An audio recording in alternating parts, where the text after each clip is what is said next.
에스더서를 한 편의 영화로 묘사하자면 어제와 오늘의 이 내용들은 클라이막스이지 않을까 생각되어집니다. 역전의 하나님, 모든 상황을 한순간에 뒤집어 엎으시는 정말 통쾌하고 시원한 장면들이 오늘의 말씀 가운데 펼쳐지고 있는 것이죠.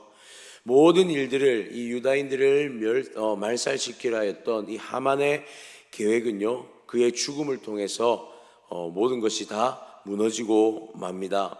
그리고 유다 민족에게 드디어 생명의 살 길이 열리고 있는 것이죠. 그러나 왕의 조사가 내려진 이상 유다 민족을 향한 위협은 아직 완전히 사라진 것은 아닙니다. 여전히 하만에 의해서 쓰여진 그 조서는 유효하고, 그리고 그 유효한 조서 가운데 유다인들에게는 아직까지는 위협의 상황들이 계속되어지고 있다라는 것이죠. 그러나 하나님은 이러한 위기 가운데 유다 민족들과 함께하고 계십니다. 하나님은 그들을 구원하기 위하여서 어떠한 방법을 사용하고 있을까요? 하나님께서는 이 유다 민족들을 다시 한번 구원하시기 위하여 새로움의 방법들을 나타내고 있는 것을 보게 되는데, 우리가 이 새벽에 그 하나님의 새로운 방법들이 무엇인지에 대해서 우리가 한번 살펴보기를 원합니다. 먼저 하나님은 새로운 권위를 세우십니다. 하나님은 하나님의 새로운 권위를 세우심을 통하여서 이 문제들을 해결해 나아가기를 원하시는데요, 1절과 2절을 함께 보겠습니다. 그날 아하수에로 왕이 유다인의 대적 하만의 집을 왕후 에스더에게 주니라. 에스더가 모르드게는 자기에게 어떻게 관계됨을 왕께 아뢰었으므로 모르드게가 왕 앞에 나오니 왕이 하만에게서 거둔 반지를 빼어 모르드게에게 준지라. 에스더가 모르드게에게 하만의 집을 관리하게 하니라. 아멘. 왕에게서 어떠한 결과물이 나옵니까? 하나님은 이 왕에게서 하만에게 주었던 권위를 에스더와 모르드게에게 이양하고 있는 것을 보게 되어집니다. 모든 상황의 역전을 새로운 권위가 세워짐을 통해서 시작되어지게 하고 있는 것이죠. 에스더와 모르드게가 아하수에로 왕에게서 모든 고난을 부여받은 것은 새로운 권위의 시작이라고 볼 수가 있습니다. 모르드게는 유다 민족을 향하여서, 그리고 에스더는 함께 기도했습니다. 하나님의 긍휼과 구원의 은혜가 그들 가운데 있기를, 그 은혜를 구하는 기도가 있었고, 하나님은 이러한 모르드게와 그 에스더의 기도 가운데, 그리고 그 백성들의 그 부르짖음 가운데 하나님의 권위가 그들 가운데 주어지게 하여서 이 모든 문제를 해결해 나아가기를 원하고 계시더라라는 사실이죠. 자, 그런데 이 에스더와 모르드게, 특히 에스더는요, 이 권위를 사용하는 데 있어서 굉장히 신중한 모습을 보여주고 있더라라는 사실입니다. 먼저 에스더는 5절에 보니 매우 절실함을 다시 한번 표현하고 있습니다. 이르되 왕이 만일 즐거워하시며 내가 왕의 목전에 은혜를 입었고 또 왕이 이 일을 좋게 여기시며 나를 좋게 보실진대 조서를 내리사 아각 사람 함므다다의 아들 하만이 왕의 각 지방에 있는 유다인을 진멸하라고 꾀하고 쓴 조서를 철회하소서. 자, 여기서 보니까 오늘 왕에게 매우 절실한 표현으로 그 조서를 철회할 것을 요구하고 있습니다. 자, 우리는 여기서 고민해 보아야 할 것이, 지금 왕의 권위가 에스더와 모르드게에게 넘겨졌습니다. 그런데 에스더는 이 권위를 남용하고 있지 않습니다. 다시 한번 왕에게 아뢰고 있는 것이죠.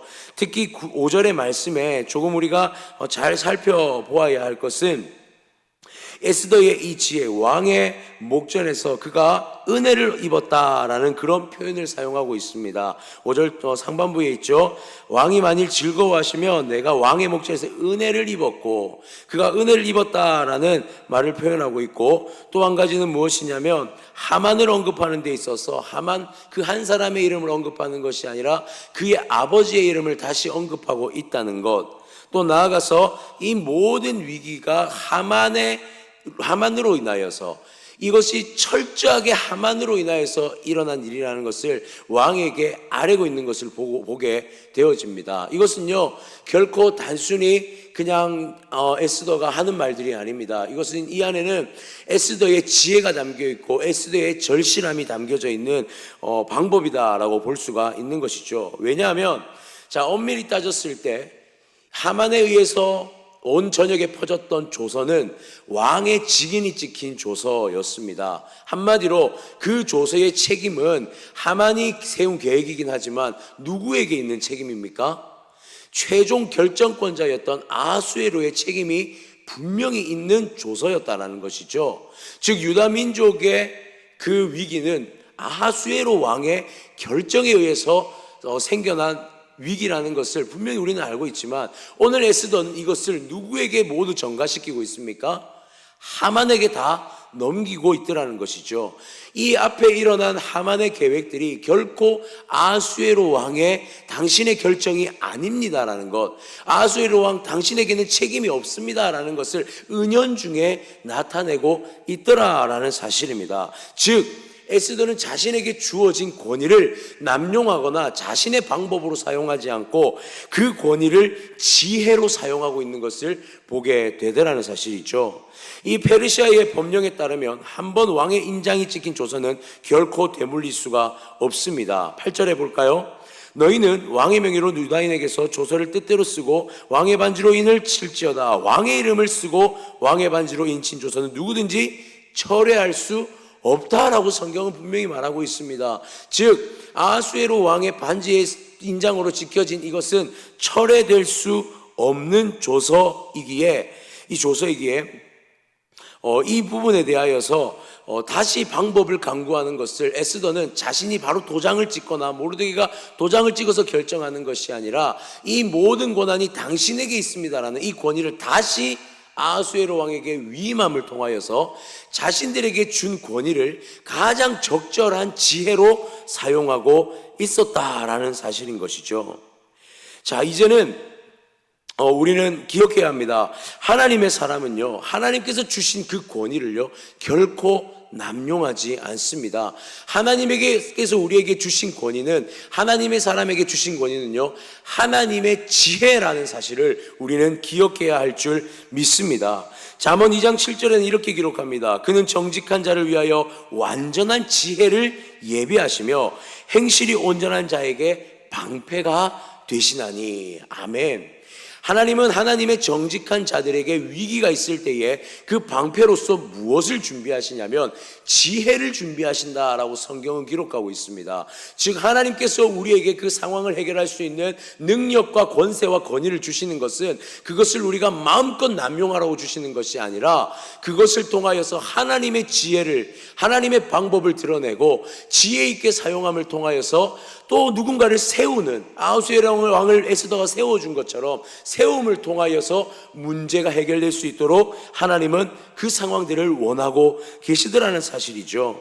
사랑하는 성도님들, 하나님께서 허락하신 권위는 지혜인 줄 믿으시기를 바랍니다. 상황을 분별할 수 있는 안목인 줄 믿으시기를 바랍니다. 그리고 그것은 누군가를 세울 수 있는 겸손의 미덕이기도 하다는 것이죠. 하만의 손에 들려졌던 권위는 자신을 세우는 권위였다면 오늘 에스더와 모르드게에게 주어진 권위는 누군가를 세우고 문제를 원만하게 해결할 수 있는 지혜로 나타났으며 그것이 곧 하나님의 지혜, 모든 문제를 해결할 수 있는 열쇠가 되었다는 사실을 우리는 반드시 발견하고 기억해야 하는 줄 믿습니다. 하나님의 문제 앞에서 우리에게 지혜의 권위가 허락되어집니다. 우리는 그것을 온전하게 사용해야 할 것이며 그리고 그것을 통하여서 하나님의 영광과 하나님의 역사가 일어난다는 사실, 모든 문제를 해결하는 열쇠가 된다는 사실을 기억하는 우리가 되어지기를 간절히 소원합니다. 그리고 이어서 에스더와 모르드게는 이러한 새로운 권위, 지혜를 통해 또 하나의 하나님의 그 방법들을 발견하고 해결해 나가는 것을 보게 되는데요. 바로 두 번째는 새로운 조서를 쓰게 되더라라는 사실입니다. 우리 9절과 10절을 한번 보겠습니다. 그때 시완월 곧 3월 23일에 왕의 서기관이 소집되고 모르드게가 시키는 대로 조서를 써서 인도로부터 구스까지 127 지방 유다인과 대신과 지방관과 관원에게 전할세. 각 지방의 문자와 각 민족의 언어와 유다인의 문자와 언어로 쓰되 아하수에로 왕의 명의로 쓰고 왕의 반지로 찐을 치고 그 조서를 역졸들에게 붙여 전하게 하니 그들은 왕궁에서 길러서 왕의 일에 쓰는 준말을 타는 자들이라. 아멘. 여기서 보니까 새로운 조서를 쓰고 있습니다. 자, 여기서 조금 집중해서 보아야 할 문장은 무엇이냐면 각 여러 언어로 사용되어진 글자로 조서를 쓰게 되는데 이 안에 유다인의 언어로 된 조서가 쓰여지고 있더라라는 사실이죠. 자, 유다인들이 분명하게 발견할 수 있는 조서입니다. 유다인들에게 희망이 되고 소망이 되는 조서를 그 새로운 조서가 발휘되고 있는 것을 보게 되는 것이죠. 자, 그리고 10절에 보니 이 조서가 누구의 명의로 쓰여졌습니까? 아하수에로 왕의 명의로 쓰여졌다라고 기록하고 있습니다. 자, 그리고 이 내용을 11절에 조금 더 명확하게 보여주는데요. 조서에는 왕이 여러 고을에 있는 유다인에게 허락하여 그들이 함께 모여 스스로 생명을 보호하여 각 지방의 백성 중 세력을 가지고 그들을 치려는 자들과 그들의 처자를 죽이고 도륙하고 진멸하고 그 재산을 탈취하게 하되 12절에 아하수에로 왕의 각 지방에서 아달월 곧 12월 13일 하루 동안에 하게 하였고 13절에 이 조서 초본을 각 지방에 전하고 각 민족에게 반포하고 유다인들에게 준비하였다가 그날의 대적에게 원수를 갚게 한지라. 아멘. 방법은 이렇습니다. 이 조서를 유다인들이 받습니다. 그리고 언제입니까? 아달월 곧 12월 13일 하루 동안에 그들이 공격하게 될 때에 그 유다 민족들을 공격하는 자들이 올 때에 이것에 대하여서 대항할 수 있고 이것에 대하여서 그들이 자치권을 가질 수 있도록 왕의 조서가 쓰여졌다라는 사실이죠. 이것은 굉장히 놀라운 조서입니다. 이 새로운 조서는요, 그냥 단순히 그들이 자신들을 지키는 방어적 조서가 아닙니다. 이것은 유다 민족의 독립적인 그런 자치권이 허락되어지는 것을 왕의 인장을 통해서 공포되는 조서였다라는 사실이에요. 단순히 그들이 방어되고 단순히 그들이 그 상황을 모면하는 정도의 조서가 아니라 유다인의 그 글씨로 쓰여진 그 조서가 그들의 어떠한 자치권, 그 이방 땅에 머물고 있는 유다인들의 자치권, 독립적인 것을 부여하는 정말 놀라운 권위의 조서로서 선포되어지고 있다는 것을 보게 되더라는 것입니다. 이것이 바로 이 새로운 조서가 하나님의 은혜라는 것이죠.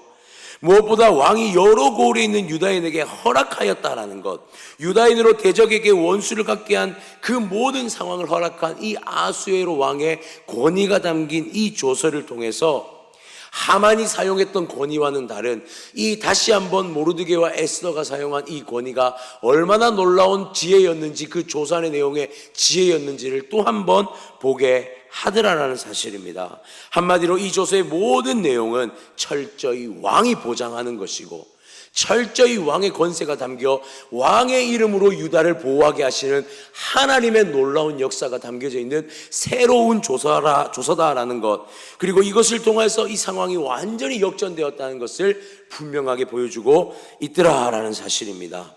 이제 유다 민족은 바사 지역, 페르시아 지역에서 더 이상 쓸모없는 민족이 아닙니다.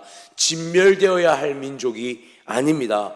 하나님은 이 위기의 상황을 역전시키셔서 그들에게 얼마나 가치 있는 민족인지를 다시 한번 부각시켜 보게 하십니다. 이 조서가 각 지방 유다 민족으로 펼쳐지기 시작합니다. 그들의 가치가 하나님께서 세우실 때, 가치를 세우실 때 그 모든 조서가 유다 민족과 온 지방에 퍼지고 놀라운 역사가 일어나게 되는데요, 16절과 17절을 보니 15절에서 17절에 이렇게 기록하고 있습니다. 모르드게가 푸르고 흰 조복을 입고 큰 금관을 쓰고 자색 가는 배 겉옷을 입고 왕 앞에 나오니 수산성이 즐거이 부르며 기뻐하고, 먼저 수산성이 즐거이 부르고 기뻐한다라고 표현합니다. 하나님의 영광이 수산성 안에 가득 채워지는 것이죠. 그리고 16절에 유다인에게는 영광과 즐거움과 기쁨과 존귀함이 있는지라. 여기 보니 유다인들에게는 어떤 역사가 일어납니까? 하나님의 영광과 즐거움과 기쁨과 존귀, 그들의 모든 슬픔이 바뀌어지는 것을 보게 되어지죠. 그런데 이것이 끝이 아닙니다. 더 놀라운 일들은 17절에 있습니다. 왕의 어명이 이르는 각 지방 각 읍에서 유다인들이 즐기고 기뻐하여 잔치를 베풀고 그날을 명절로 삼으니 본토 백성이 유다인을 두려워하여 유다인 되는 자가 많더라.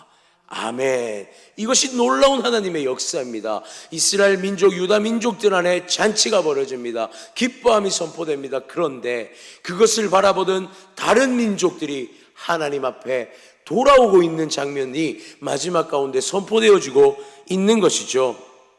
17절의 말씀 가운데 보시면 유다인을 두려워하여 유다인이 되는 자가 많았다. 이것은 마치 자신의 민족을 버리고 유다인이 되었다거나 자신이 유다인의 어떠한 민족으로 속해졌다라는 의미는 아닌 것 같습니다. 이것은 어떤 의미일까요?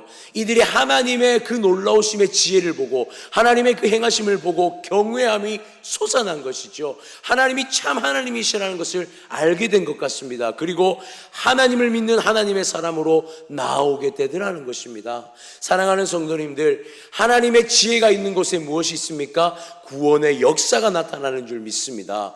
하나님의 지혜가 있는 곳에 하나님의 백성들이 세워지는 역사가 일어나는 줄 믿습니다. 나아가 하나님의 백성들뿐만이 아니라 그 하나님을 믿지 않은 자들까지도 하나님께 돌아오는 은혜의 역사가 확장되어지는, 우리는 그 놀라운 현장을 오늘 우리의 성경 가운데 발견하게 되어지는 것이죠. 사랑하는 성도님들, 이것이 바로 하나님의 지혜이자 하나님의 권위인 줄 믿으시기를 바랍니다. 하나님은 선하신 하나님의 지혜로 하나님의 역사를 이루어 가십니다. 하나님의 은혜를 구하고 긍휼을 구하는 자들에게 베푸시는 하나님의 놀라운 은혜를 모르드게와 에스더가 경험했듯 이것은 바로 우리의 삶 가운데서도 경험되어지게 될 줄 믿습니다. 그들 가운데 무너진 그들의 일상, 무너진 그들의 삶 가운데 하나님의 지혜가 개입되었을 때에 그들의 삶이 완전한 회복으로 나아갔던 것처럼 우리의 삶에 어떤 문제가 있습니까? 우리의 삶에 어떠한 해결되어지지 않는 상황들이 펼쳐집니까? 하나님의 은혜를 구하고 긍휼을 구할 때 우리의 삶에 하나님의 지혜와 은혜가 임하게 될 줄 믿습니다. 무엇보다 나아가 그 하나님의 지혜와 긍휼을 우리가 붙잡을 때에 우리의 구원을 넘어선, 우리의 구원을 발견한 누군가의 구원이 또다시 일어나는 놀라운 은혜의 역사가 일어날 줄 믿습니다. 사랑하는 성도님들, 하나님의 지혜를 구하는 우리가 되어지기를 바랍니다. 오늘도 기도하는 가운데 하나님의 위대한 지혜가 우리 가운데에서 고백되어지고 펼쳐지게 하시고, 그로 말미암아 하나님의 나라가 확장되어지며 한 영혼이 하나님 앞에 회복되어 돌아오는 은혜의 역사를 발견하는 오늘 우리의 삶, 우리의 인생이 되어지기를 주님의 이름으로 축원합니다.